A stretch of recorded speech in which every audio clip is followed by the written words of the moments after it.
Osiris. Wait, hold on. Who Are You is your entrance into The Who. Yeah. And Live at Budokan for Dylan. Oh, yeah. It's like obstacles you're setting in your path. Yeah.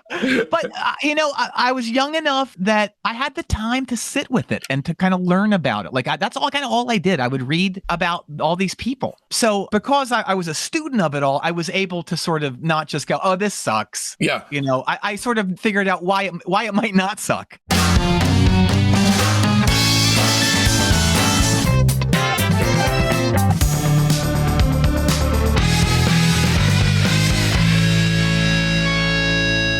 Welcome to Discograffiti, the music obsessives podcast that gives freaks like you and me the chance to connect with a brotherhood obsessed with rating the entire discography of every single artist and band that ever mattered. I'm your host, Dave Gebrow, and with 3 new episodes each week, you're going to gain a comprehensive knowledge of an act's history and output in the time it takes to listen to one album. Now that we're 2.25 years into our existence, Discograffiti has hit a milestone. I am thrilled to announce that we have partnered with the podcast network Osiris Media, the leading storyteller in music. You can check out all their music podcasts at osirispod.com. And in this episode, we'll be turning our spray cans on Jon Wurster and the live albums that shaped him.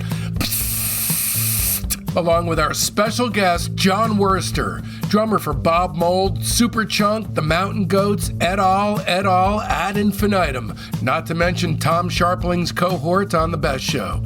In the next hour, we'll learn about Jon's favorite concert he's ever seen in his life, his favorite album of all time, and the very first rock concerts both of us ever attended. If you're a Jon Wurster superfan like me, you'll want to turn this free version off right now and opt for either of the 2 super extended ad-free director's cuts of this episode. The Lieutenant Cut features 28 minutes of essential additional material, and the Ultimate Cut on the major tier features a whopping 56 additional minutes. Both cuts feature overviews of entire live LPs that we had to cut for time, as well as kick-ass rock nerd repartee I hereby deem unskippable. And you can find the Ultimate Cut conveniently enough in our Patreon record shop for mere pennies at patreon.com/discograffiti/shop. Or just subscribe for the complete versions of all our shows. Even if you're on the fence, just head over there because it's finally free to become a basic member. Okay, first things first, you need to know just how seriously I take this craziness. Discograffiti is a music obsessive's dream come true.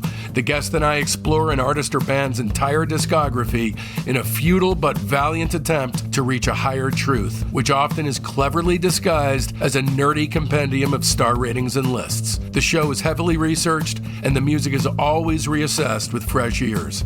We don't just cover albums. We do a searingly honest deep dive analysis of all EPs, singles, comp tracks, relevant solo work, and sometimes even bootlegs and live stuff. Every release is slapped with an objectively accurate star rating between 0 and 5, which allows us all, the real reason we do this, the Tootsie Pop reward at the center of the rock and roll lolly, to come face to face with the true shape of an artist's overall arc. Coming up, we've got Robert Schneider rating the Strawberry Alarm Clock, Mark Robinson from Unrest rating everything he's ever done, Kula Shaker, the Lemon Twigs, and the 3 surviving Diedrich siblings rating everything they ever released as one of the greatest bands of all time, bar none, The Free Design.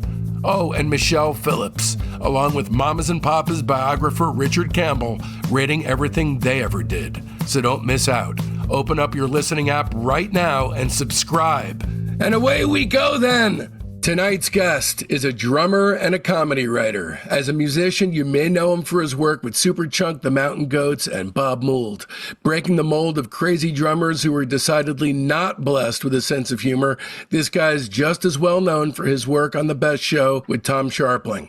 Even though this guy's recorded and or performed live with The Pretenders, Jay Farrar, Ben Gibbard, Katy Perry, The New Pornographers, Margaret Cho, Rocket from the Crypt, Alejandro Escovedo, Aimee Mann, Mann, Dave Grohl, Nick Cave, guided by voices in R.E.M., I can trace a specific way into my own sensibility back in 1997 in my buddy Rick Kronberg's apartment in Madison, New Jersey. Now Rick's married with 3 kids, but back then we would congregate at his pad, get ripped, write scripts, and talk about and listen to music incessantly, as always. On that particular day, 26 years ago, Rick sat me down and told me I wasn't going to believe what I was about to hear, and then proceeded to play me a tape of what I believe was the initial Rock Rotten Rule call. Now, if you've heard Discograffiti and you're familiar with Rock Rotten Rule, then you're all too aware that there's precious little difference between myself, unfortunately, and Ronald Thomas Clontal, the confrontational author of the titular book. The Clontal character almost literally blew my mind, and the guy behind the mindfuck has managed to maintain the hilarity in all sorts of disparate ways.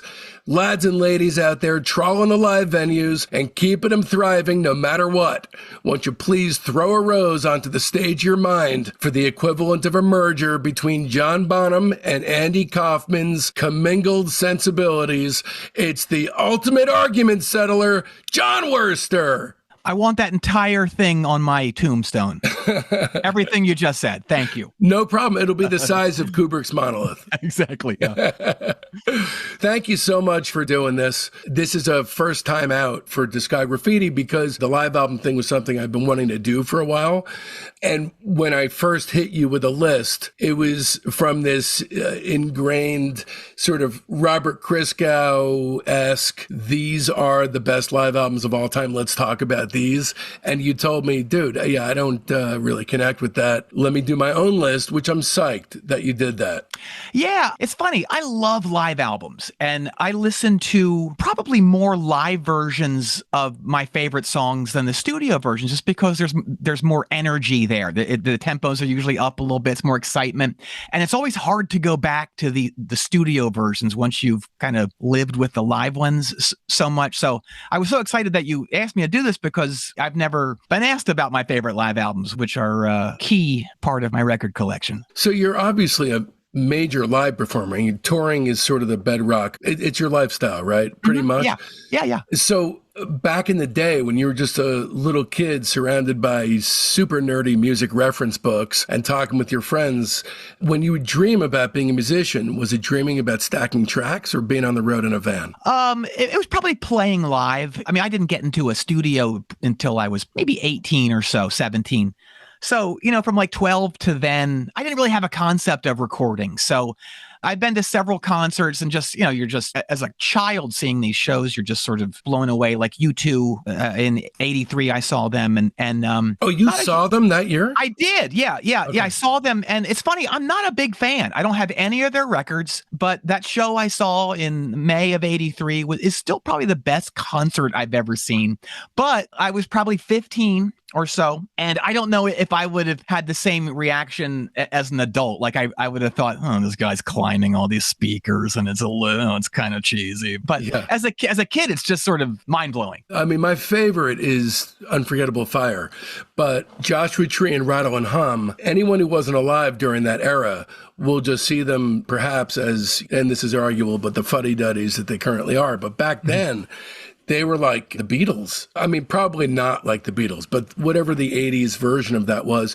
When I saw Rattle and Hum, there was dancing in the aisles. Right. And when I saw the Joshua Tree tour, I mean, you could hear a pin drop in a Coliseum. So were you a nerdy kid that would talk to your friends about star ratings? And do you really think, American Stars and Bars is not as good as Chrome Dreams would have been? Were you having these discussions at 12, 13 years old? I was so into it. I didn't really have any friends that were nearly as into it. So it was just kind of my own little world. I had friends who were into music, but, by probably 13, so we're talking like 79 maybe, I was getting really into whatever, the Clash, the Ramones, the Police, that sort of thing. And my friends weren't. So I was really kind of on my own. This is Pennsylvania, right? Yeah, I grew up about maybe 35 miles outside of Philly in the country. It was country. So for that period of time, I was just I was reading, every magazine I could find, Cream and Rock Scene and Trouser Press, things like that. But I didn't really have have any friends that were that into it until I got into my first band in around, it was the summer of 81. We were called Hair Club for Men. And Did you name them? You named them, didn't you? No, our bass player did. And I didn't know that there was a Hair Club for Men. This was like in the very beginnings of, what was the guy's name? Cy something? I'm not only the CEO, I'm also a client. Yeah. So our bass player, who went on to be a very successful ad man in Philly, he kind of just stole it. So, but I bring that up because I was by far the youngest person in the band. The oldest guy was 28. I was 14. So these were the first people that I really interacted with that were into whatever, the Plasmatics, the Ramones, the Pretenders, that sort of stuff. So most of my friends at that point who I could talk about this stuff were adults. And I learned so much from those people, especially one of the bands that would play with Hair Club for Men was a duo called Narthex. And the drummer in Narthex went on to be Dean Clean, the drummer in the Dead Milkmen. Mm-hmm. And so those guys became another part of my circle and also my teachers too. I learned so much about whatever, Husker Du, Minutemen, and things like that from those guys. By the way, this is a great thing we're doing this because I know you were going to leave the fate of this episode in Mike Watt's hands, but he wanted you to do Cream. Yeah, it's funny. I have no connection to Cream. I've never been a Clapton fan. I don't particularly love Ginger Baker's drumming. Ostentatious. It's super ostentatious. But I mean, they're all amazing players. Ginger Baker, one of the greatest drummers of all time. It's just not my thing. I was kind of surprised by that because I have no connection to it. I thought for sure he would think, oh, this guy must like whatever, Live at Leeds or something like that. Yeah. That's kind of funny. Yeah, it's good. It's good we wrested control back. I did a very, very small bit of research just about the history of the live album before we began, but I didn't want to get bogged down in that stuff. I did find out that the very first live album was allegedly recorded at Carnegie Hall in 1938, and it was a double album of swing and jazz music by Benny Goodman. Wow. Yeah, so recorded January 16, 1938, first issued in 1950. It was one of jazz's first double albums, the first live recording, and the first to sell over 1 million copies. Amazing. I didn't know. Yeah, I didn't want to delve into it too much because it's a pretty substantive amount of information that we have to talk about. In fact, I have 63 pages of notes. Okay. So obviously the question that would hang over all these records, which is, of course, a curated list of live albums that had a direct formative impact on you. But obviously the big question for each one will be, why this one? Let's kick things off with The Police. Action! And now, an important message from Don Bowles. Dan Kapelovitz is the only candidate for District Attorney of Los Angeles who has over a decade of experience successfully defending those falsely accused of crimes. Dan Kapelovitz is the only candidate running for Los Angeles District Attorney who is dedicated to ending mass incarceration. Dan Kapelovitz is the only candidate for Los Angeles District Attorney who co-created and produced the televised freak-out public access show known as The Three Geniuses, which the LA Weekly dubbed the most intentionally psychedelic show on television. Dan Kapelovitz is the only candidate for Los Angeles District Attorney who is an accomplished photothereminist. Dan Kapelovitz is the only candidate for Los Angeles District Attorney who now has a record label with punk rock legend and all-around weirdo Don Bowles. Dan Kapelovitz is the only candidate running for Los Angeles District Attorney who was not only the features editor at Hustler magazine, but also Larry Flint's editorial point man for his First Amendment lawsuit against the military-industrial complex and the Pentagon. If you believe in liberty, justice, and the American way, vote for Dan Kapelovitz. Stick it to the man. Vote for Dan. Dan Kapelovitz. I'm Dan Kapelovitz, and I approve this message. The Police, Vinyl Villains, a 1979 bootleg recorded live at Hatfield Polytechnic in Hatfield, UK. And this is February 21st, 1979. Tell me, in what way did this get you in the testicular region? Well, where I grew up and at my age, I didn't have access to whatever college radio or I don't even know if there was hip radio, but there were some good college stations down towards the city, but I couldn't hear them where I was. So I was getting really really into, new wave just via reading about it in Cream magazine and things like that. It was kind of rare to hear it on the radio, but the Police was one of the bands they would play on one of the local above ground rock stations. So I got really into Outlandos when that came out. And then Regata de Blanc, the second record, came out pretty quickly, and I loved them both. And I would kind of play along with them on the drums. I figured out if you had headphones that really covered your ears, you could play along and hear the music. Now it's down to a science, these headphones they've got. But back then it was just like there weren't a ton of headphones that really knocked out a lot of the cymbal sound just that you're hearing. So you couldn't really hear the record you were playing with. Was he a drummer that you could actually play? I mean, he's a complex. I was 12 or 13 when I was playing along, so I thought I was playing it, but probably not. Anyway, I was such a fan. There was a really good record store, maybe 20 minutes from where I lived. So it was kind of a trek to get there. But my dad would take me once a week to a drum lesson. And this record store, Key Records, was right in that town, Lansdale, PA. So they had a really good bootleg section. And they had this Police bootleg called Vinyl Villain, super cheap cover, like 2 colors, black and white. And on the back, it was mislabeled as taking place at the Whiskey in LA. And it wasn't until years later when the Clash show we were talking about, a video showed up of it on YouTube, and it was professionally shot. It was a BBC series back in the late 70s I think it was called Rock Goes to College. They would film, I don't know if it was just Hatfield Polytechnic or other universities in that area. They would send a film crew and video and record these bands with pro gear. There's an AC/DC one, Police, a few others. But I would play along with this record all the time. And I loved it just because, like most live records, it's up a little bit. It's more exciting than the record, and, everyone's taking chances. And I got to interview Stuart Copeland maybe 3 or 4 months ago. And that was the first question I think I asked him was about this show, if he remembered anything about it. And he did. He just said, it was a crazy college show, and the audience is going insane in it. I think they're going more insane because maybe their football team won that day or something. Right. They got the scarves going and stuff. But he said that was just another crazy college show. It's the live debut of Message in a Bottle, and it's great. It's really good. And it's a little different, too, the way it starts. Very different. Most of the renditions here are a world away from the studio versions. I'm not of the same mind as you. I typically will prefer studio versions, and then the live experience, a lot of times the album will not necessarily capture the experience of actually being there and being moved by the swell of everything. First of all, I had to get over the idea, because I love the Police, but the disparity between the Police and, my personal opinion, Sting, since Dream of the Blue Turtles, it's almost impossible to remember that they were once a Vital outfit. Right.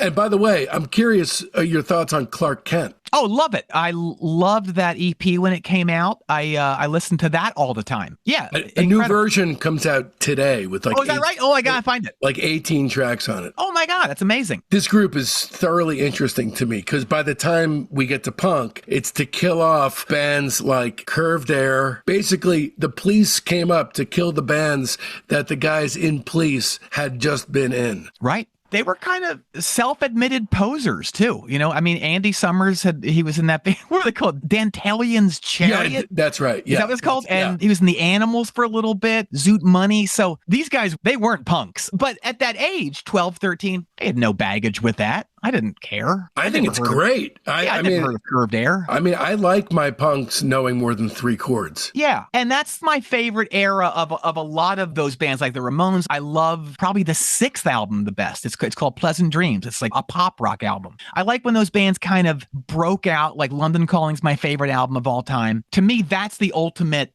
a band evolving so quickly and so fantastically. And it's recorded. It's actually documented. So I love when a band figures out how to be a band and what they can do. And it's usually 2 or 3 albums down the line. For me, the peak of the Police came with Walking on the Moon. I feel like Stuart Copeland's Triplets during the breakdown, the vibe, it was so far removed. It had nothing to do with punk. It's just something completely different. And this is actually the best document of the Police as a great band that I have ever seen or heard, because I watched the video. It's a major discovery. It was a major discovery for me.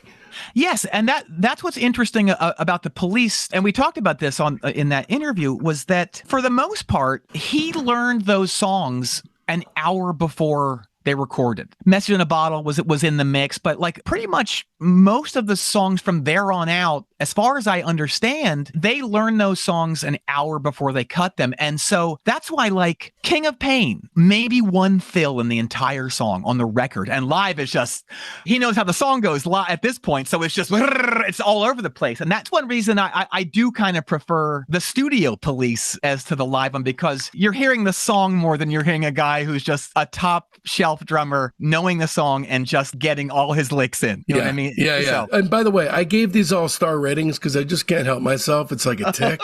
So it's not really relevant, but this is a hard 5 for me. Oh, excellent. Yeah, hard 5. So number 2, The Clash, Capital Crisis, a 1980 bootleg, another major discovery, major. I mean, this is a band that I've always loved since I was little. And again, this could be the ultimate document. It's got my favorite Clash song on it, Complete Control. Everything is at encore level intensity through the entire show.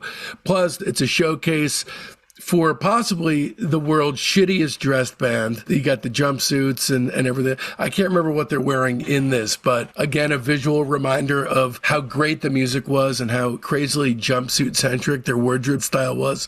Tell me about your introduction to this record. They were my favorite band at the time I got that. It's funny, it's a pop song, but the first song of theirs I heard was on the radio, Train in Vain. So this would have been December of 79. It didn't come out in America till I think January of 80. I just loved the song. I don't even think I knew it was The Clash. And then the aforementioned Cream magazine was really heavy into them. So I was always reading about them, but I didn't really know what they sounded like other than this song. And it's a funny entrance to getting London Calling. I wanted to buy it at our mall, which was maybe 20 minutes away, but it had a parental advisory sticker on it. I didn't know those even exist. I didn't either, but it said something like lyrical content might be offensive. And I was 13, I think. So I didn't chance buying it. But then in February, my parents and I went on a very rare excursion to New York City to see West Side Story one very snowy day. And we were killing time before the show and went to this store. It was kind of famous. I can't remember the name, but they mainly sold sheet music, but they also had albums. And there was an unstickered copy of London Calling. And I was with my dad. And since there was no sticker on it, it was like, okay. And I bought it. I just remember looking at the cover and all the inserts, those great Penny Smith photos for the entire train ride back. And then that night playing it in its entirety. And I was looking for Train in Vain, which is the last song. And it wasn't marked at that point. It didn't have any sort of notation on it because it was cut so late in the game. There wasn't time to put it on the sleeve, the info. Finally, it was the last song. I was like, oh, there it is. Amazing. And then after I heard that, I thought, but the rest of it is incredible also. And so it was the first record that was like, this is my team. Like, these are my guys. And so I'd get anything Clash related at that point. And there was a great store closer to the city called Plastic Fantastic in a town called, I think it was Ardmore or Bryn Mawr or something like that. Mountain Goat just played down the street from it recently, and it wasn't there anymore. But they had a great bootleg section too. And I got this bootleg called Capital Crisis, and it was recorded at the Capitol Theater in Passaic, New Jersey in, I guess it would have been early 80. Is that correct? I think. It's March 8th. March of 80. Yeah. And so it's the London Calling tour. So there's an incredible Train in Vain on it. He plays this great melodic solo on the outro of that song. That's what he would always do. But for some reason this night, it's almost like I'm talking about the Dead and like, oh man, Passaic 79 is the definitive Train in Vain outro. And it is. Yeah. But, so I just loved this record. I played along with it all the time. I think Topper Headon is maybe the greatest drummer of all time, or in my top 5 for sure. And then in 2002 or 3, I realized that the video of this show exists. And I'm not sure how it got out immediately, but I remember buying a DVD of it somewhere on tour in 2003. And it's on YouTube now, the whole show. And it's just an amazing show. They're so good. It's a perfect show. And this thing existing on video, when I saw that it was up there, from beginning to end, you're slack-jawed. And I couldn't help but think, because the quality level of this thing is so high, all these people assembled in there, I'm wondering how many of those people took that great music for granted, because it's very rare you get something that really is that authentically great, and not just because I'm a older guy and it's Kids Get Off My Lawn. That's a historic cavalcade of songs. The show couldn't be any better than it is. And I also got to ask you, I grew up in Jersey. We had record stores, but there were no bootleg sections anywhere. How did you luck out being surrounded in bucolic Pennsylvania? How did they get away with doing something like that? I think it was just, it wasn't at the forefront of law enforcement's, radar. I don't know. I don't know if they got busted ever or not, but I remember there always being bootlegs around, but they're always really expensive, $15. I remember the police one must have been inexpensive, but the Clash one I remember was at least, it was double digits. I remember going into the Village as a kid and getting a double vinyl of Bob Dylan live at the Royal Albert Hall. Yeah. There's one Blind Boy Grunt and the Hawks. It was another basement tapesy thing, but it was always on a trip to the city. You're very lucky. Yeah. This band, I remember December 31st, 1999. It's approaching midnight, and I'm thinking, what is the last song that I want to hear in this millennium? I don't know if you remember what yours was, but I was in a house full of people, and I begged them to put on Spanish Bombs, and that's how I saw it the last millennium. What a huge discovery. This is in the top 2 or 3 of big discoveries for me from this list. There's not a single thing on here that's not absolutely incredible. Oh, man. Thank you for this. Yeah. I've already seen it a few times and turned a ton of people onto it.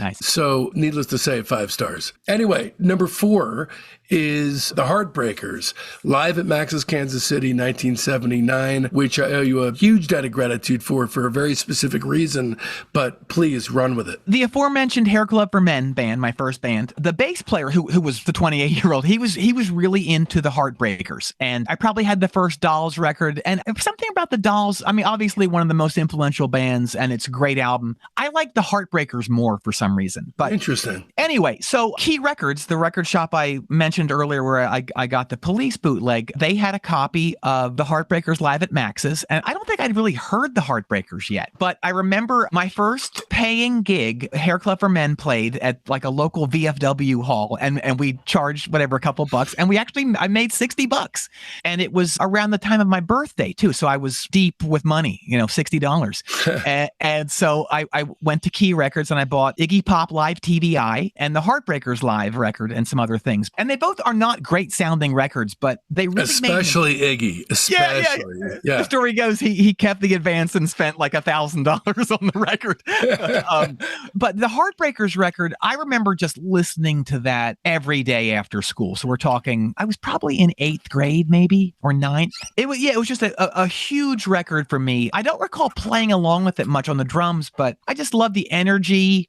I don't like drug culture at all. Like, I think the glamorization of heroin and stuff I think is really stupid, but you could tell even as a 13 or 14-year-old that something's wrong with these guys. And it comes out as this great performance, but the stories of him being completely terrible are legend. But this was a great night, and it's not really punk rock even, but it was one of the first records of that New York scene that I really connected with, that really made an impression. And the songs are great. There's a song called I Love You that's great. The first song, whose title has had 5 different titles, Milk Me. That is just ferocious, man. And that's Chatterbox. And there's a third title for it too, Leave Me Alone. I think on So Alone it's called Leave Me Alone. And I always loved his voice. I loved how he looked. I think he looked cool. And the right profile of the band that got signed to Arista that evolved into the Carnies, Jeff, our singer, he was really into Johnny. And so we would do Heartbreakers covers, and I only saw him once. It was right when I moved down to North Carolina, so somewhere in like March of '86. He was playing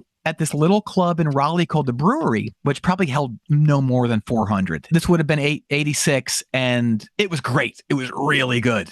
I mean, he had his moments of fucking up, but for the most part, he was really good. Like all those guys, it's a shame how it plays out. But it was so inevitable. I mean, Billy dies in 72, and then somehow Johnny stays alive for 20 more years, which seems like a miracle. Right. But, the 2 problems that I always had with the Heartbreakers, who I really like, is that there was never any audio document that seemed to really sum up what was so great about them, because LAMF is so legendarily muddy and shittily mixed, not performed. Right. But this is a corrective for everything. Number 1, sounds great. It sounds like the album probably should have sounded.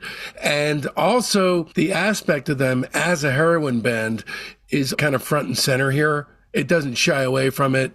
I believe something happens with Too Much Junkie Business where they leave the stage almost immediately. Right. But it's a real necessary corrective because even though it shouldn't matter if a punk song sounds like shit, they missed the mark on that record. Right. And unfortunately, it's not the original drummer. Ty Sticks is the drummer on that one, but he's great. He's great. Yeah, he was in the band for a very short time. So they played at Max's on August 18th and 19th. During that same time with Lee Crystal. Oh, and then, wow. I didn't know that. Wow. Yeah. And the Blackbirds. Wow. And then Ty joined the band for the 2 gigs in September that resulted in the live album and for a short tour. I didn't know that. Wow. And then he was replaced by Tony Machine by the time. Oh, right. When they were back at Max's on November 17th. So it was a mess. And it's so hard to separate for me, I'm always thinking about these guys going on tour when they need heroin money. So can't imagine. Wasn't that what it was? Was like, we need some way to get heroin. Maybe we should have a band. Oh, I don't know. But I mean, it's remarkable that they had it together enough to even be a band. You know, I think they probably always had someone like Lee Childers, who was kind of their manager person, but they're unmanageable. It would be a thankless job to manage a band like that. It's ultimate nightmare. It's almost better if the person is not on drugs and is an asshole. Yeah. All right. That one is phenomenal. I give that one 5 stars. It's yes, absolutely crucial. Hi, I'm Dave Gebrow. I threw my career as a licensed hearing instrument specialist in the trash, sold my house, and moved to the East Coast with my wife and 4-year-old son in order to focus on making the ultimate podcast for music obsessives thrive. Now I need your help. Although Discograffiti is rated in the top 2% of all podcasts globally, the economics of this thing are tricky. Becoming a member of Discograffiti's Patreon gives you access to over 100 more exclusive episodes. And moving forward now every Sunday for only $5 a month as a private first class, you get our new weekly show by and for Discograffiti's Patreon family, the Discograffiti Soldiers of Sound podcast. It'll be hosted by Rudy Fishman, and given his sociopathic tendencies, I'm sure it'll have a lunatic's take over the asylum edge to it. If all you want to do is show some love, there's now finally a $1 tier. Don't miss out. Become a recruit and get your personalized backstage pass for $1. And for the cheapskates, homeless people, and all the bums sponging off mom and dad, don't care, just join. It's now completely free to join as a basic member, and it'll be the only place you'll be able to get our upcoming Lou Barlow, Corey Hansen, Mark Robinson comp, Metal Machine Muzak, as well as the triple album rock opera Elf Harmony I created with Joe Kennedy as the mentally regarded, and the ability to purchase one-off Patreon episodes. That's it. Back to the show.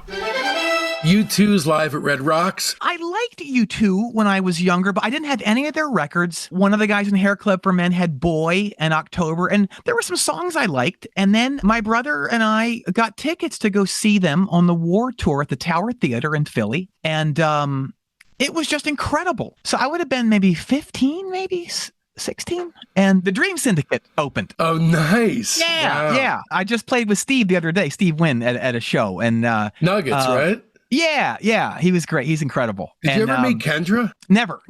No, I never met Carl either. Carl was in the band at this point. And U2 was just amazing. Like the songs were so good. And, he was so exciting, with the flags, and it was a lot of showmanship. And he was, right. I remember before they went on, even there was a Budweiser banner behind the stage. And it was the first night of a 2-night stand. And I think Springsteen might have been there. I found out years later. I think it was that night or the next night. So someone obviously threw a hissy fit and said, I'm not playing if that Budweiser banner is down. And it got taken down. They were just great. And then maybe a week or so later, there was a live broadcast of this show. I'm not sure if it was a week or so later, but somewhere that summer was the infamous show at Red Rocks that was filmed, for that EP. And there was an MTV show. And so I recorded that show off the radio that night, whenever that was. And the versions of the songs were I just thought so much better than they were on the records of like Electric Company and Black Cat and Out of Control. And a lot of that is just down to how a typical live show is obviously going to be, your energy's up more. But the Edge's singing on it is really great. His backup vocals really make U2 back then amazing. Like his singing was so good, and it's like the higher register, and it just kind of like cuts so well with what everyone else is doing.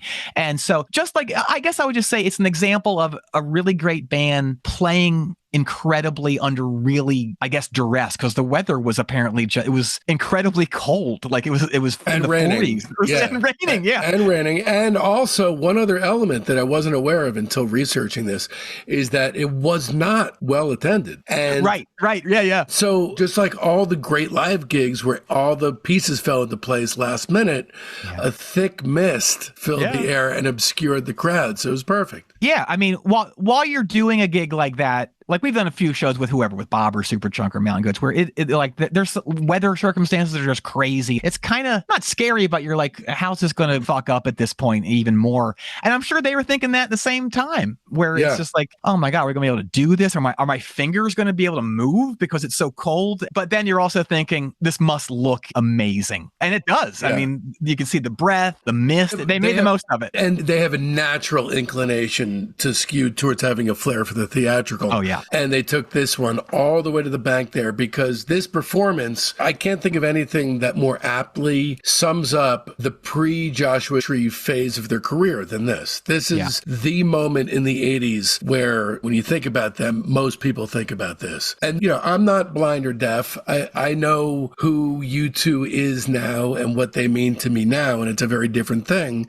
But unlike a lot of people who write them off because Songs of Experience was given away, and just there's warring notions at play in their catalog. But the early stuff, not just this, but I love and think October is way underrated. The excellence of their early stuff way overshadows whatever kinds of experimenting they're doing to remain relevant now. Yeah, I mean, you can't knock them for trying. There's this manager named Bill Kerbishley. I don't know if he still manages The Who, but he managed The Who for a long time, and I think he might still manage Robert Plant. But it was some documentary I saw on whatever anniversary of the Who tragedy in Cincinnati in 80 or 79. And he said, it was this great quote. I'm sure I'm going to mangle it, but it was basically like, all those things, all those missteps or bad things that happen, it's just another line on your face. Right. Yeah, it was. I mean, it was more eloquent than that, but I kind of feel that, where it's just like, if you're an artist, it's not going to be a home run every time. You're going to have parts. I played with Bob Mould. He made a record called Modulate. Yep, his electronic stuff. Yeah, and that threw so many people off. And I think it took a long time for him to kind of claw back, and I think that's a great example of that kind of situation where, it's one thing I did that might not have connected, but I'd regretted not trying it. That's how I look at any kind of missteps I've ever had, where it's just like, well, I'm glad I tried it. I'd rather have tried and failed than to have always wondered if that could have been something. You know? But I'm familiar with everything Bob's ever done. And I don't think he's taken a single misstep in his entire life. No, he's the king. I mean, he's hard to argue with his output. Ever since Workbook and Intolerance came out, and I was, watching the progress of everyone, I'm just secretly lying in wait for Norton to fucking step up to the plate and run away with things. He's had bands. Actually, his band opened for us the last time we played in St. Paul. Wow. Greg's did. Yeah. I don't think it exists anymore, but I mean, he plays the exact same way he did. Like you watch him and it's, oh my God, it's like it's 86 again. Like he has the energy. He looks great. It's funny. I have only seen Bob for the Black Sheets of Rain tour, and I met him before then because I was doing a show for the Boston University station, and I asked him, do you mind if I take a picture? And man, was he scowling at me. The picture itself, he's looking at me like he wants to slit my throat. But it was during Black Sheets of Rain. He could not have been a happy fella during that time based on those songs. Yeah, that's what's interesting about him, because a lot of people, their impression of him is just that, from that era where, he was very intense. And now it's like, he's a 180 from that. Like, he genuinely loves what he does. He has fun. He's silly. It's really interesting to watch that side take over from that side. And hopefully if most humans, hopefully that's the trajectory of your evolution as you age. Hopefully I would like to think I figured some stuff out. Yeah. But this is a guy who just, I think 2 years previous had written Too Far Down, which if I could pick one song that explains depression better than any other song on the planet, it would be that. Oh yeah.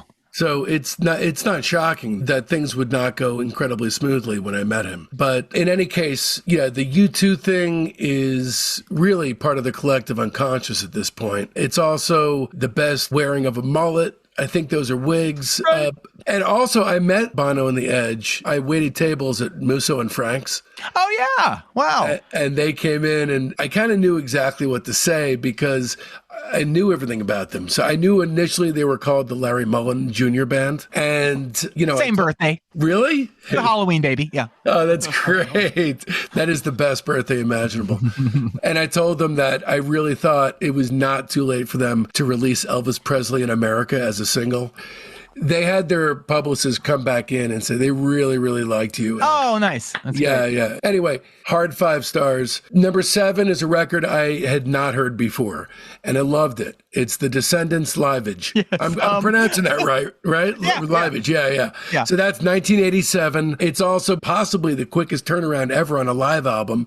It was recorded July 13th, 87, and out by November 4th. Wow, I didn't know it was that quick. So records like this and Land Speed record, was it helpful for you as a drummer to be able to keep up, or was that really not instructive? Land Speed, because it's such a sound smear, yeah, it's impossible to play along with on drums. But those first 2 songs, there's 2 songs. I think Bob sings one and Grant does one. All Tensed Up and Don't Try to Call is the other song at the top of those records. And whatever is Bob's song, I've suggested learning, but it's too far back for him to think about a song like that. I know speed was involved. So do you have to be on speed to be able to play that fast? Maybe. Is that, yeah? Well, we did a live record with Bob. Yeah, we recorded it at Altamar's parties, 09 or 10 maybe. And we hadn't played together in quite a while. And we don't practice. We don't rehearse ever in the Bob Mould band. We played together 12 years. We've rehearsed 7 times. I remember Bob and I drank a lot of coffee before that show.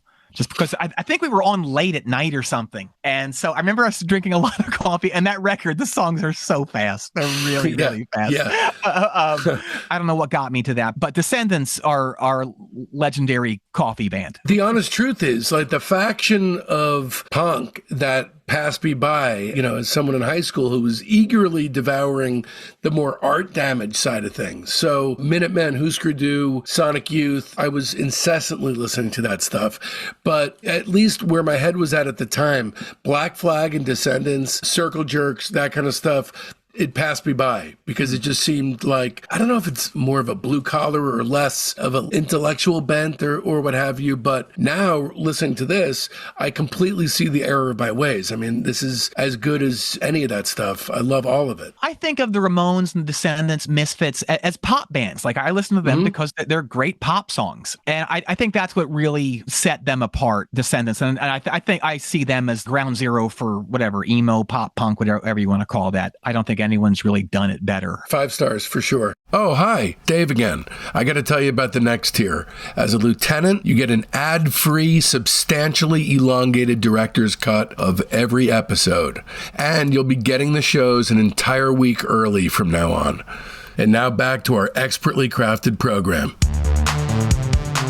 Elvis Costello and the Attractions, live at Winterland, 1978 radio broadcast bootleg. This went down June 7th, 1978. I taped this off the radio probably that year, I guess. Probably not long after the show. It was in San Francisco. It was the final show of this tour that they were doing. I think it was the Rubinoos, Nick Lowe, and Elvis. So it would have been the tour for this year's model. Yeah, but I feel like they are playing something from Armed Forces, maybe. But oh yeah, so totally. Maybe, no, they're playing right? Party Girl, Goon Squad. In there, maybe? Yeah, Goon Squad. It's just a band that's just at the height of their powers, and they're only a couple years old. And I think, like, player for player, I don't think it gets any better as a band. Like, he was so fortunate that he had kind of the best keyboardist of that era. Can we please talk about that keyboard sound? Is that Farfisa? I think so. Yeah. Okay. Yeah. So that kind of snotty roller rink style keyboard. Yeah. it to me is the key to that early band, because there's a garage arrogance about it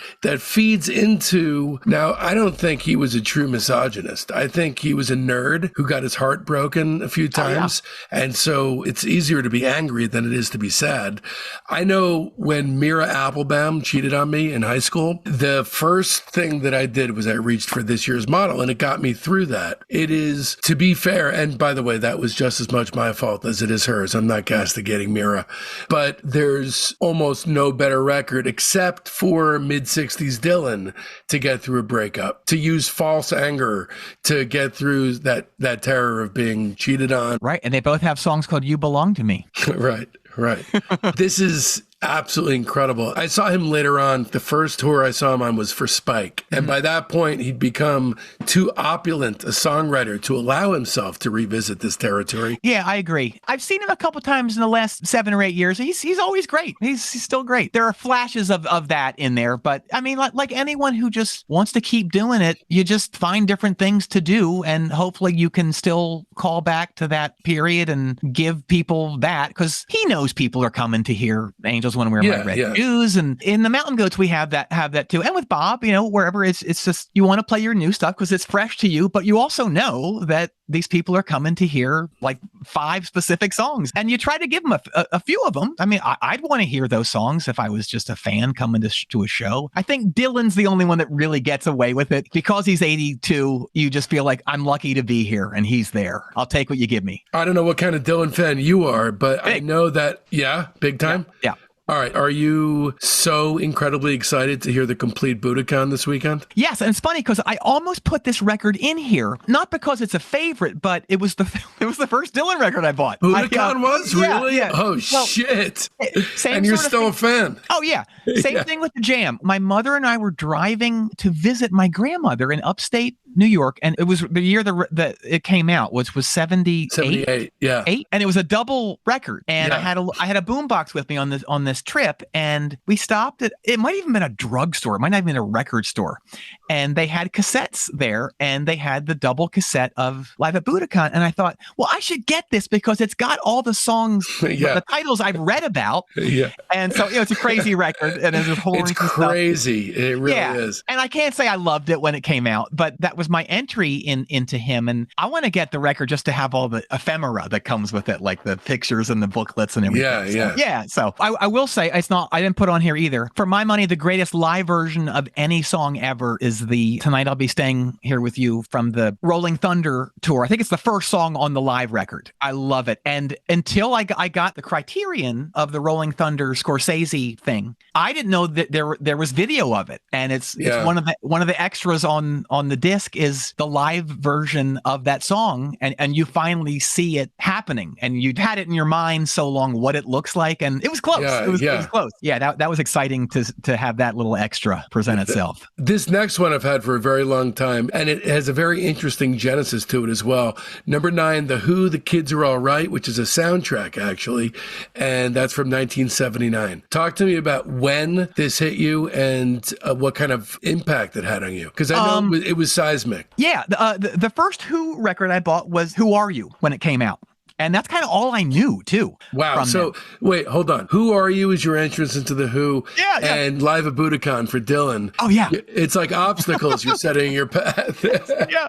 But, I was young enough that I had the time to sit with it and to kind of learn about it. Like, that's all I did. I would read about all these people. So, because I was a student of it all, I was able to sort of not just go, oh, this sucks. Yeah. I sort of kind of figured out why it might not suck. Yeah.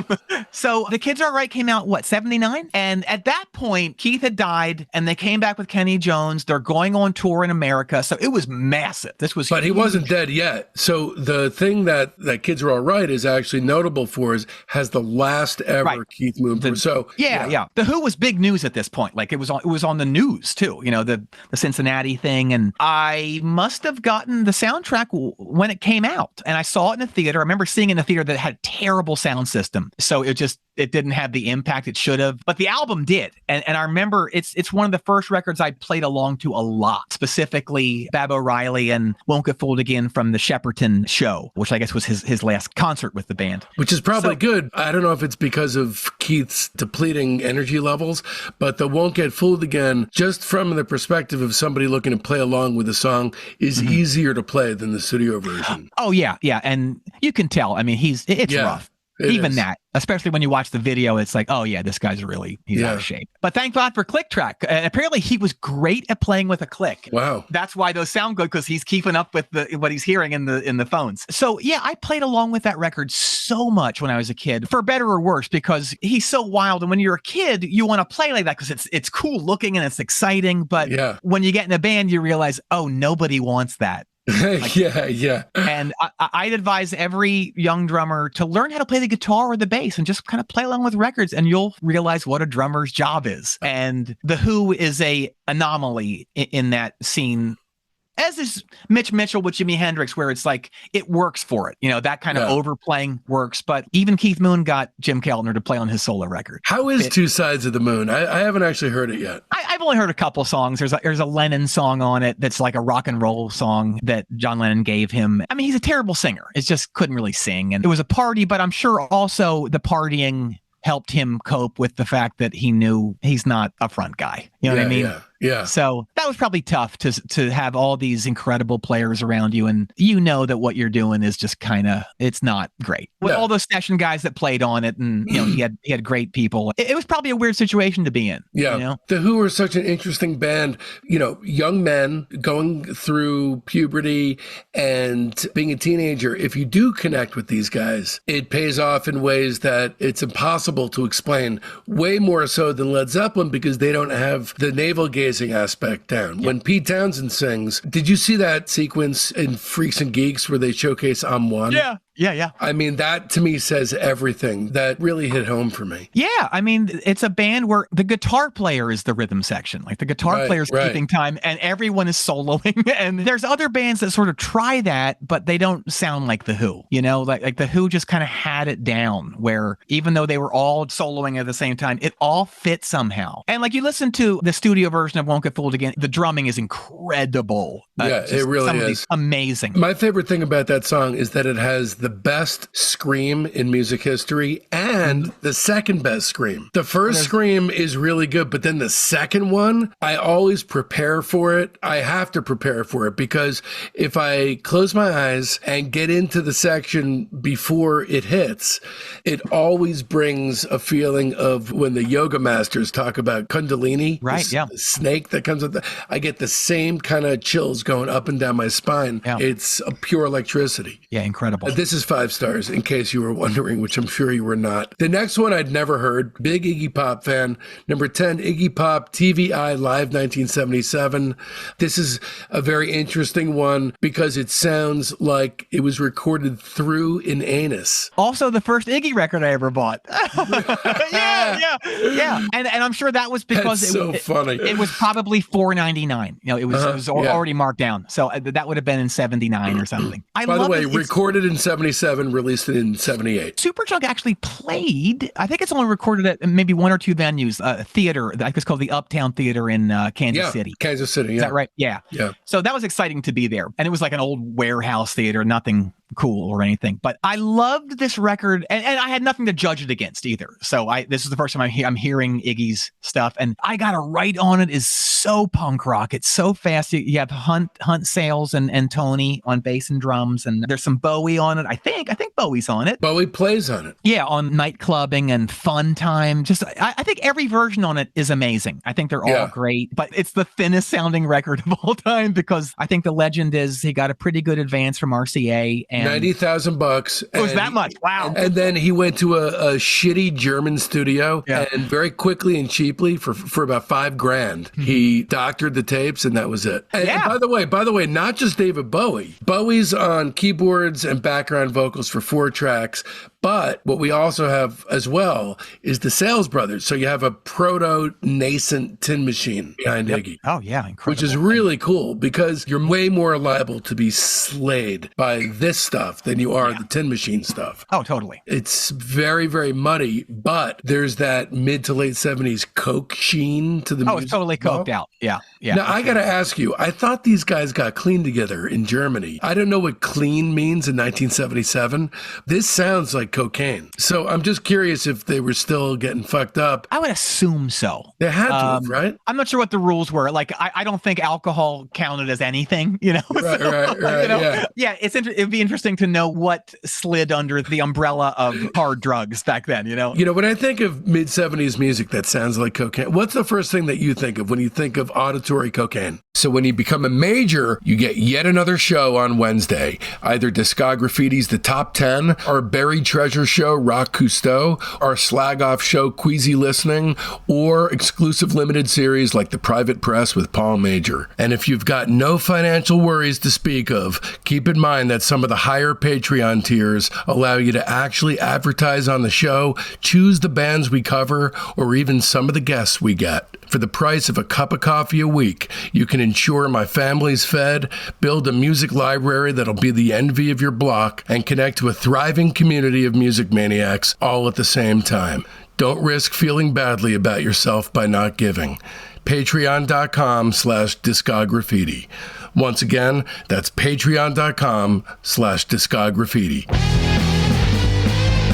What's the first thing that you think of when you think of auditory cocaine? I think of Rip This Joint by the Rolling Stones. You know, it's kind of the fastest song, that sort of thing. See, I think of the opposite end of the spectrum where it's producing aesthetic garbage. So I'm thinking Jefferson Starship. I'm thinking Paul Kantner. Oh, yeah. I'm thinking coke-fueled. Like in terms of, but I was going to say the Cars' first record, like that sounds kind of cokey to me, but it's an amazing record. Like it's perfect. It's a greatest hits album, basically. Yeah, I can't imagine RTB not being, you know, completely out of his mind. There's great stories about Roy Thomas Baker doing, what was it, Theater of Pain? There's a Motley Crue record or something, and just pure insanity, like more insane than the band members. So, that's a tough one to achieve.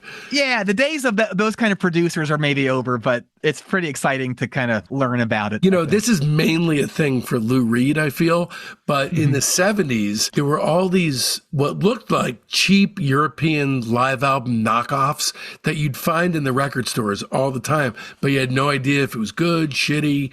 There was one called Lou Reed Live. I think that was from 74. But this, to me, feels like that kind of thing. Now, what's cool about Lou and Iggy is that their aesthetic actually benefits from something sounding like diarrhea. Oh, totally. Especially Iggy. Yeah. I worked at a record store when New York came out, Lou Reed. It's a great record, but it is. It speaks to that where it kind of sounds too clean. It does, You know what I mean? I would love to hear that sentiment and where he's coming from lyrically with a dirtier sound. Recorded at the same shitty German studio that this was. I actually saw Lou for the New York tour at the St. James Theater in New York. That was incredible. Oh, I bet. I will never forget him doing Straw Man and freaking the fuck out. I mean, they were so into it.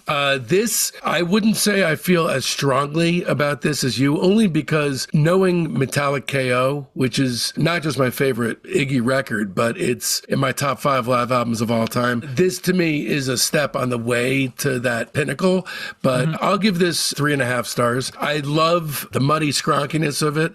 Ultimately, these are not the perfect or ultimate versions of these songs, but I love how tossed off it feels. Yeah. Next up is a record that I really can't wait. Somebody actually said this morning, please don't forget to talk about Kiss. And I was like, come on. Of course we're going to talk about Kiss. Number 11, Kiss Alive. Hit me. Probably the first live album I had and maybe heard, other than like, you know, the songs off of Frampton Comes Alive on the radio. But my neighbor had it, maybe 76. It came out in 75, right? Yeah. That's where I first heard it. And I'm fascinated by Kiss. I'll read any book. I'll buy any documentary. I don't love the music. I did when I was a kid. I really loved this and the next record, Destroyer. I think are two really great albums. Great album. Yeah, I like the first one's great too. I love the self-titled. Well, it's funny. Like every now and then a song from the first record will come up, and since this Alive was the first place I heard those songs, they sound just so slow and so. I know. They're flat. They're turgid. Not exciting. Turgid is the word. Yeah. But you know, the story of Alive is that basically the drums were kept. Like that's it. Which is a testament to Peter Criss being awesome. I mean, the drumming is really fucking good on this record. And I don't care though, but like and we'll get into this with Live and Dangerous too, where everything they did to fix it made it incredible. And you have to keep in mind, there's live footage of the Cobo Hall. Basically, I think Alive is probably 4 or 5 different shows, but the one we think of is the Cobo Hall show. And there's live footage of the Cobo Hall show. And from the first note, they're fucking up just because it's impossible to jump in these platform shoes, right? And just kind of know what you're doing in front of 15,000 people. You can't comprehend what that would be like. So, you know, there's bum notes from the first second. Which, by the way, was the dead giveaway for Milli Vanilli. Yes, yeah. You can't be fucking leaping around like that and have catching your breath. There's no breath. You know. Now, are you at all? I'm guessing the answer is no. But are you a stickler for the live document being preserved in all its greatness as was? You know, like one end of the spectrum would be It's Too Late to Stop Now, which was not altered at all. Right. And then this, from everything I have heard, this is the exact opposite end of the spectrum and represents the doctored live album. Right. But, you know, as a kid, no baggage with that. Didn't care, didn't understand. As an adult, I don't care. I don't give a shit if it's a great record. No, it sounds incredible. And it's funny, I'm sorry to keep bringing it back to Thin Lizzy, but recently I listened to some other live shows from the tour that Live and Dangerous was called from, and the versions are nowhere near as good because they're fully live. You know, there's not the attention to precision, you know, with all the instruments. And I think with that, the drums are probably the only keepers, but I don't care. If it makes a great record, it makes a great record. It shouldn't matter, you know, unless it's a record like Liveage, Descendants. That's a band that's not going to go in and fix their record. So, you know, you're getting what was coming off stage. I think Eddie Kramer deserves some kind of award for this because it opened up a different kind of live album. And in an attempt to try to replicate an experience, that wasn't the idea. It was to mix the best parts of a live and studio record. Yes. And my understanding of their circumstances at that point was that record was make or break. If that record didn't hit, they'd be done and the label would be done too. So it worked. Casablanca was hanging in by a thread, apparently. Yes. But like Black Diamond on that record is amazing. Deuce is it's just so much of it is so good. And it shows you I mean, they have a lot of shitty music, just a lot of bad stuff. But there's great stuff on that record, and it does show you that they could write songs. I always felt like the song that should have been a big hit that they never released as a single is Got to Choose. Oh, great song. Yeah. I love that song, man. Gene Simmons is the apotheosis of the execrable human being, but he's very upfront about it, and they are product, but I feel like in the 70s, they were a great band. They have not aged well. They're not applicable for a woke world. There's no room in a woke world for Kiss. Right. Which is unfortunate because, you know, even down to our Patreon, I say our to make it sound like a huge operation. It's me. My Patreon is the Soldiers of Sound. Guess what that's patterned after? I'll give you one hint. Kiss Army Kiss all Army? the way. Yeah. I mean, I believe some of the cock-grabbing aspects of Led Zeppelin has made them, you know, not really enter the modern era with grace for the kids of today. So I'm hoping that in the future, after this wave of people, that people can rediscover these guys and they can come back in because they deserve it. They cannot get lost in the morass of wokenness. That's a hard 5, by the way. 13, Thin Lizzy, Live and Dangerous, 1978. Again, this is one that I had not heard. Tony Visconti providing a post show where he basically is saying, we recreated it in the studio. The guys are saying, no, most of it is live. Not that any of that means anything to me because, you know, what it comes down to is this thing fucking rips. The only thing I don't like, the last side slows down a little bit, except for the rocker, but everything up to that is unbelievable. Special shout out, though, to Still in Love with You. Yes, it's all great. And there's one song in particular that I just kind of had this confirmed recently. I can't remember where I saw it, but there's a great song on it called Southbound. And I don't know where I saw it, but I was reading about it recently. It always sounded weird to me. And it turns out it was recorded during a sound check on that tour, and they just put crowd sounds over it. Oh, no shit. Okay. It's kind of live, but it's not in front of an audience. But it sounds like it. But I think Brian Downey, the drummer, is one of the greatest rock and roll drummers of all time. And he has a band now that you can check out on YouTube. They only play in Ireland. I think it's called Brian Downey's Live and Dangerous, where they basically play the record, and he's got this amazing singer, bass player, and they're all kind of young people. But I think he's so great. He doesn't play that hard, but little things that he does are so amazing. A master of the shuffle and just incredible drummer. And Brian Robertson and Scott Gorham, the guitar players, are just...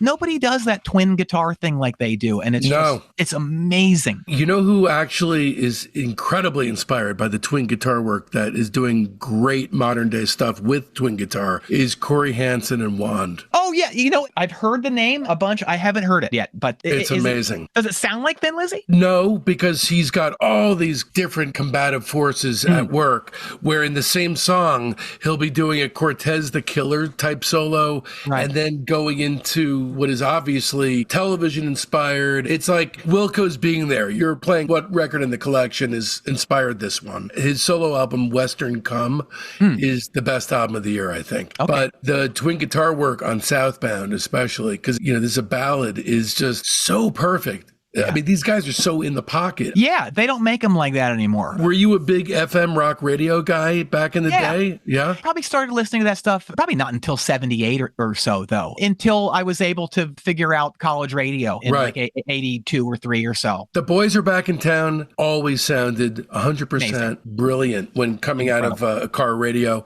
Thin Lizzy and Boston were my two top bands to hear on FM radio, the first side of the Boston record. I will rep Boston hard still. It's I got a show ready to go about them. It's going to be Christmas week. I'm trying to get Bob Mayer to make that his next book, but it's been tough going. Really? Yeah. I think it's a great... I don't know. I mean, I think it's an amazing story. There's so much in there. You know what happened with Delp, right? Do you know the circumstances behind why he committed suicide? Yes. Yeah. That whole thing is so sad. Jesus. Yeah, it's terrible. But, you know, the story's interesting. But you would talk about diminishing returns. After that first record, really after the second. Amanda? Have you heard Amanda?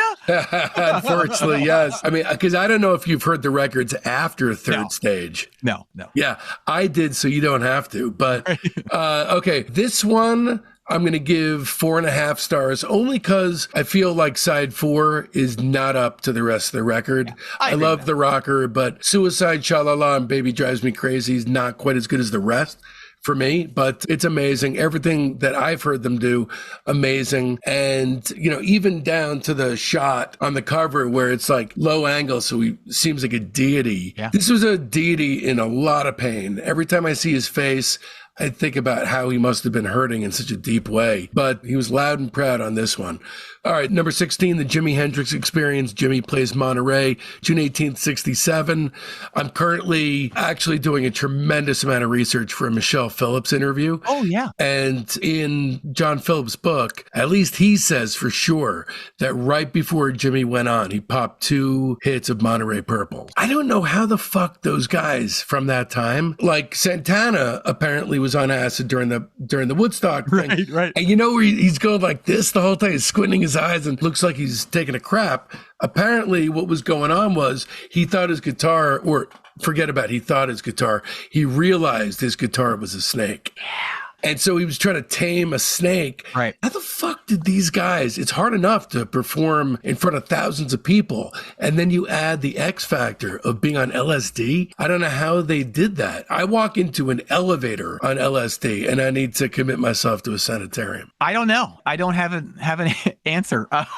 This record, it was the first Hendrix record I ever bought, and it was Warped. I remember it plain as day, it was Warped. And it was at a time, I was reading a lot about him. So I would have probably been 12 12 or 13, but I didn't really hear a lot of his music. It wasn't played on the radio, even what we know of as classic rock places. But it was the first record I saw of his in the wild that I could buy. It was at a flea market. It was probably 50 cents or something. And by the way, it came out late. It came out in 86. Oh, this was the split record with Otis Redding. Sorry. Got it. That's what it was. Yeah, yes. Yeah. One half is Hendrix. I think it's like 5 songs maybe. And the other side is Otis Redding and the MGs, which I don't think I ever listened to, but it's so good. The Otis stuff is awesome. It's so good. Yeah, the movie I watched a lot. Did you know that Otis? Another thing from the book, Otis was wearing, what do they call them? Corsets. Oh, really? Interesting. He was conscious about his weight, wow. So he had John Phillips help him into this thing and lace. Oh my God! And everything. Yeah. I wonder if that helps or hinders your singing. Right. I was thinking about that. How in the hell? Because he really crossed over that night and gained a whole new faction of an audience. I don't know how you do that in Spanx. Yeah. So I listened to that record all the time. And to this day, my brother and I still quote his little, like, there's a lot of like banter that he does in it, just like he's tuning or something, or he's just doing, and he's just talking at the same time, like, yeah, it's really great to be here. No buttons to push. And so that's, my brother and I still say that to each other all the time. Yeah, no buttons to push. But I don't have a lot to say about that record other than that. It was just a very formative record in my life in terms of being exposed to rock and roll that wasn't, like top 40 rock and roll. It was like I knew that this guy was important and I should hear him. And then the first like rock concert I ever saw was this guy from Seattle named Randy Hansen, S-E-N, and he did a Jimi Hendrix tribute. This is like decades before tribute bands, but somehow we found out that he was playing, and it was at the Tower Theater in Philly. This would have been 79, and he comes out in like a wig. He was white, but he must have been wearing some sort of like tint or something, and had like a mustache, and he played right-handed. I love that you call it a tint, so you don't have to. So you don't have to explore the idea of blackface. Yeah, it wasn't blackface, but it was a hint of some sort. He was great, and he might have just died, but he was playing until the end. Like he played casinos in Washington State. Yeah, so my first real rock concert experience is also Hendrix related. That's amazing. I unfortunately, it was with my dad at least, but my first big show was Lone Justice opening up for Bryan Adams. Oh, right. But, concurrently, I was, buying Velvet Underground and Nico on vinyl at 14 years old. So I was balancing out both ends of the... Oh, yeah. 17, an album that was a major one for me, which is interesting because typically it's the other one that's big for people, is 17, Neil Young and Crazy Horse Live Rust. I love it because it's like Rust Never Sleeps, but there's just more. Yeah, I'm not a giant Neil Young fan, but this is another case of my brother having an album that I really latched onto. So he must have had Rust Never Sleeps, and I like that a lot. And my memory is this came out soon after. Is that right? Yes, recorded October 78, released in November 79. And I can't remember exactly when Rust Never Sleeps came out, but if you had to be reductive about creating a distinction, Rust Never Sleeps was more of a showcase of the new songs that hadn't found a home. Yes.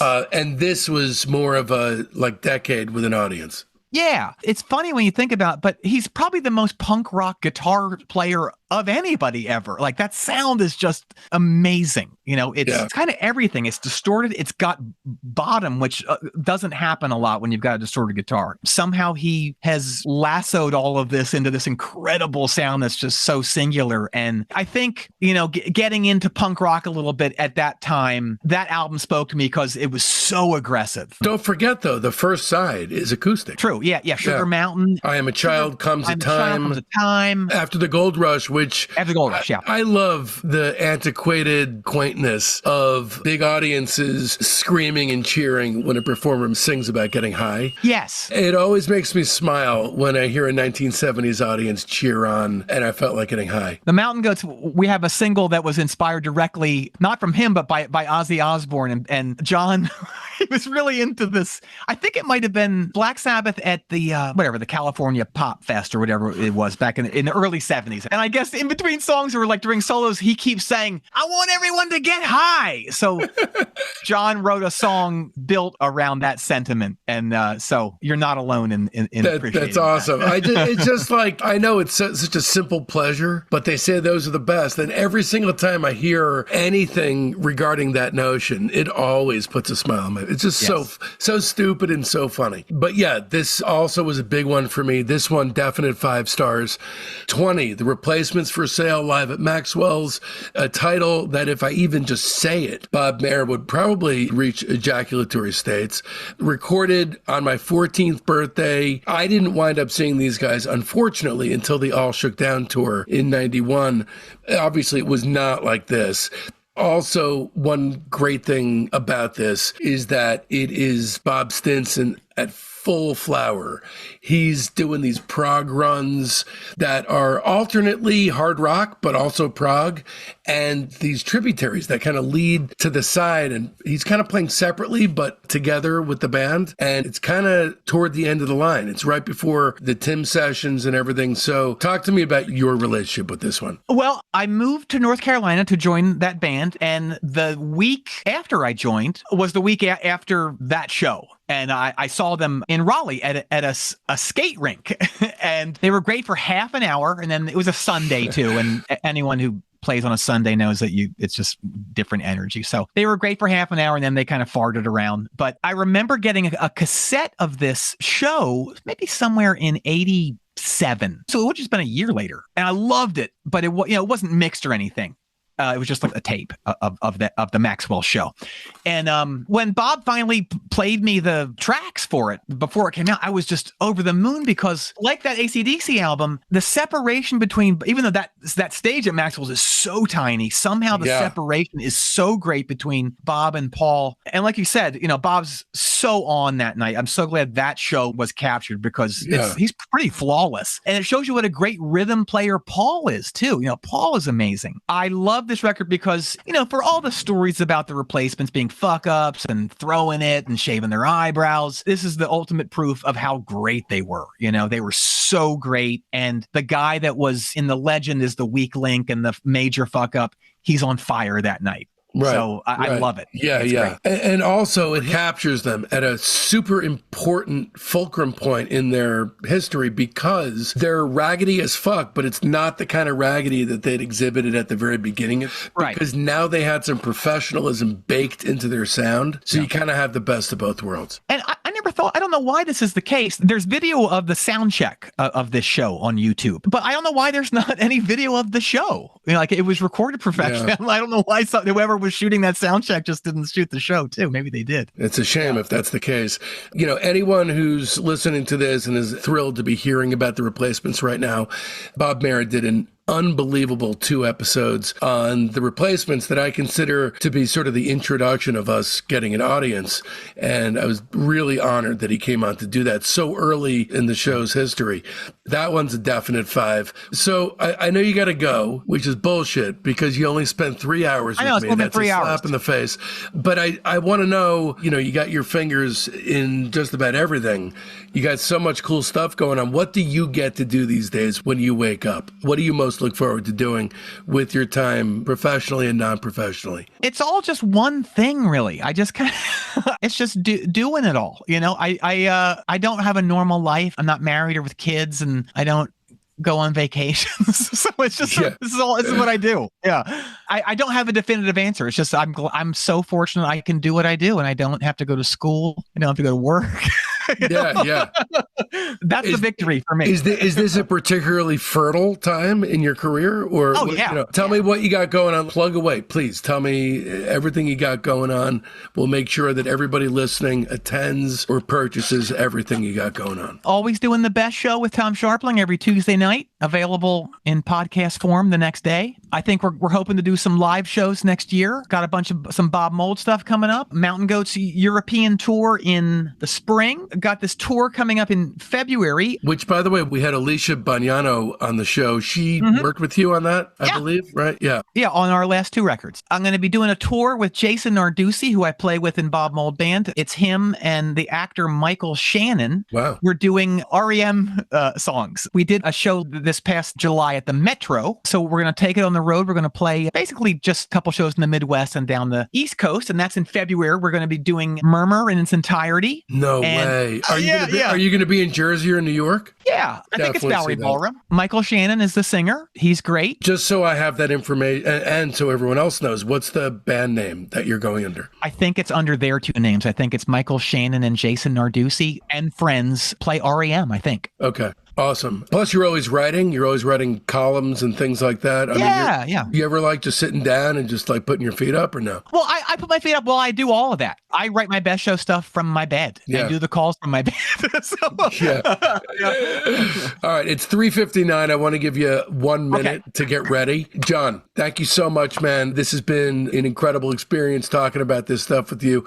And thank you so much for widening and broadening my own horizons. My pleasure. Thank you for chatting with me.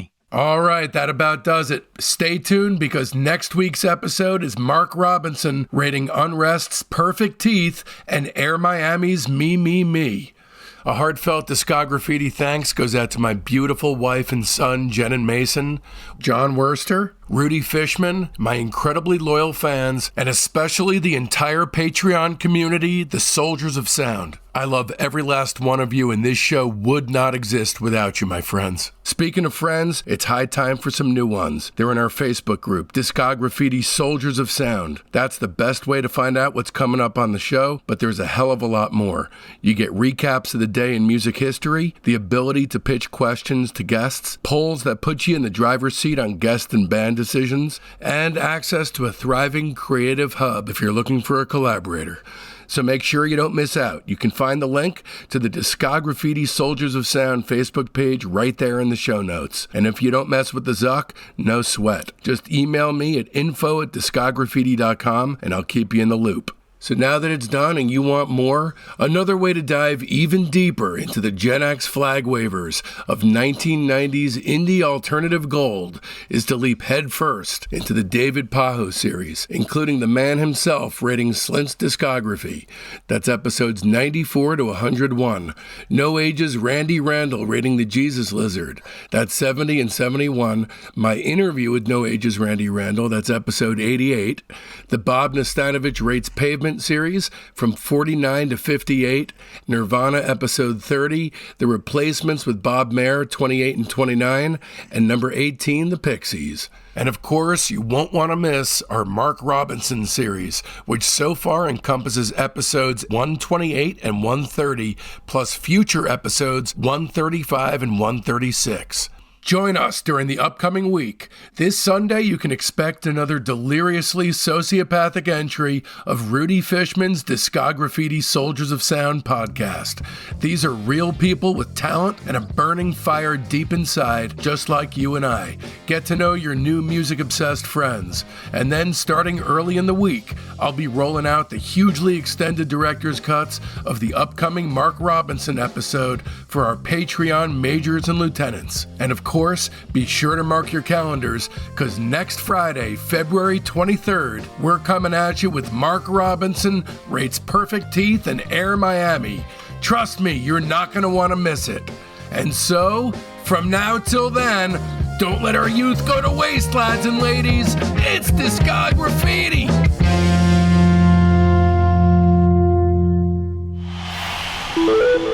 Osiris.